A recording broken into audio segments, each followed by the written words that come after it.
бұл жайлы айтпадың ғой? Жоқ, мен емес. Мен ешқашан көкнәр өсірмеймін. Себебі ол ұйқы шақырады ғой. Қараңдар, анау кім тағы? Зарина? Зарина? Қайтып келген бе? Мына қыз басына не тағып алған? Қарашы, гүлдер өсіп жатыр.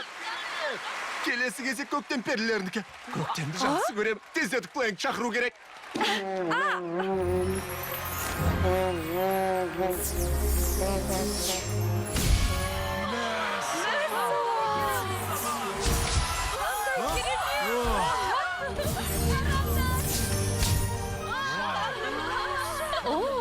Мәссаған қандай қаша? Қыздар, тезірек жасамайық. Болыңдар, тез. Бұл не өзі түсінбей қалдым ғой?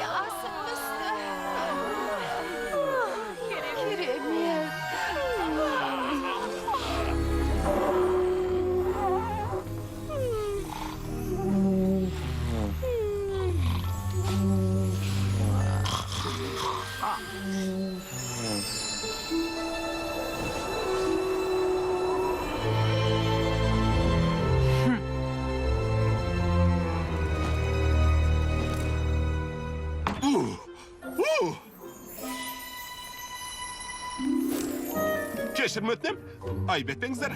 Сыртқа шығып келдім. Қане өтіп кетейінші. Тұрмай-ақ қойыңыздар. Мен шалам. Рахмет, Бобыл. Ал не қыз болып жатыр?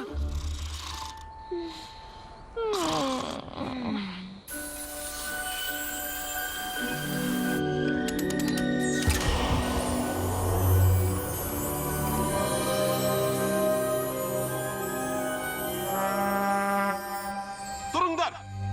Ояныңдар! Өтінем! Тұрыңдаршы!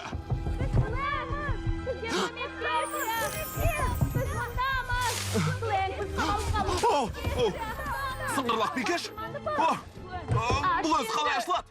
Батырманы бас. Рахмет, Клэнк. Сендер мұнан көрулерің керек.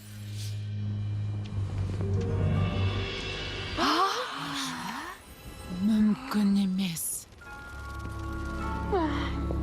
Олар өліп? Жоқ, Құдай сақтасын, олай деме. Қазір олар қалың ұйқыда. Қашан оянады? 3-4 күннен соң бірақ. Заринаның бұнысы несі? Түсінбедім. Клэнк, сен оны көрдің бе? Жоқ! Көрдім! Қойма жаққа қарай ұшып бара жатқанын көрдім. Көк түсті гүл тозаңы.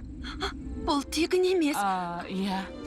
Онсыз сиқырлы тозаң жасалмайды. Ал егер сиқырлы тозаң болмаса... Біз шалмай қаламыз. Жоқ, сақтай көр. Терең дем ал. Шалмай қаламыз ба? Міне былай. Жарайды. Ол неге бұлай істеді екен? Білмейм.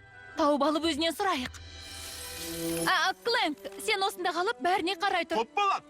Әсіресе қыз перілеріне бас көз бол. Олардың суық жерде отыруын қадағала. Жарайды. Тұрсам. Көк түсті тозаң жалпылдап тұрады. Онда ештеңе байқамадыңдар ма?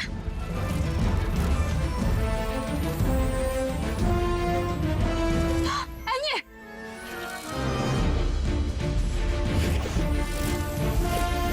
Тез ұшатын болған ба?